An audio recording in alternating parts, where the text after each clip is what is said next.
très heureux d'être ici ce matin pour l'inauguration de cet exemple. On a souligné l'intérêt et l'engagement du département auprès du monde agricole et en particulier la filière banane, puisque pour la mise en place de cette structure à travers l'Office de l'eau, nous y avons contribué. Et puis j'ai surtout souligné lorsque le département, région, les acteurs économiques et l'État nous travaillons ensemble, nous atteignons cette performance. On connaît quelle est l'importance de la filière banane dans le cadre de l'économie de la Guadeloupe, au-delà des 2500 emplois, mais c'est surtout une filière structurée, fédérée et qui modernise avec des outils comme ce que nous avons inauguré ce matin.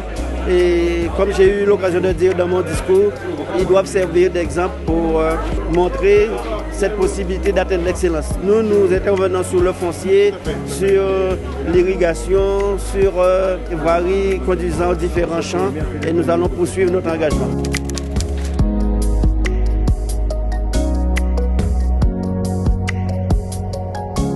L'État s'est engagé à pouvoir, déjà dans une feuille de route, de pouvoir accompagner le SMGEAG de manière financière.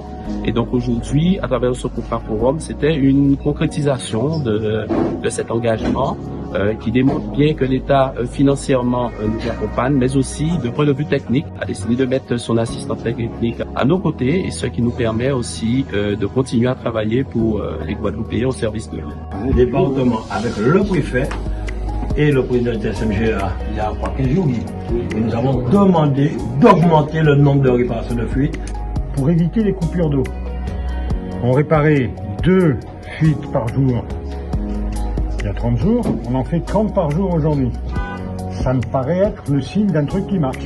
Je rappelle que cela nous permettra sur l'année 2023 de disposer de 25 millions sur l'eau, mais aussi de disposer aussi 25 millions en investissement sur l'assainissement pour pouvoir avancer sur les deux sujets en même temps.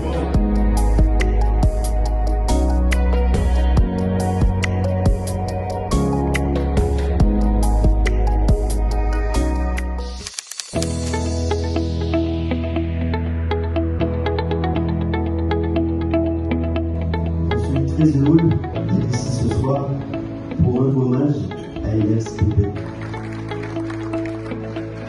Beaucoup d'émotions, de nous voir reconnus à ce point me touche beaucoup et montre finalement que ce n'est pas inutile d'écrire et de faire son chemin.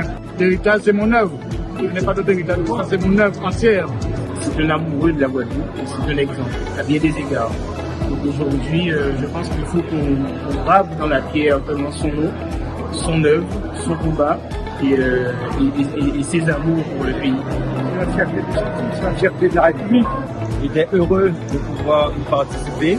En fait, lorsqu'on hommage à Elias Québec, on hommage à toute la Guadeloupe dans toute sa richesse, et c'est ce qu'on représente Ernest Pépin.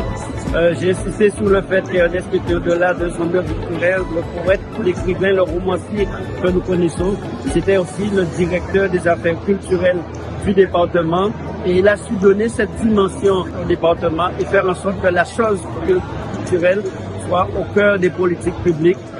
Et je suis vraiment très content de cette belle initiative. Et nous-mêmes, nous avons déjà envisagé dans les écoles de pouvoir rendre hommage à tous nos écrivains, à tous nos grands hommes, de par la dénomination donc des collèges, merci, tout un ensemble d'actions que nous allons faire.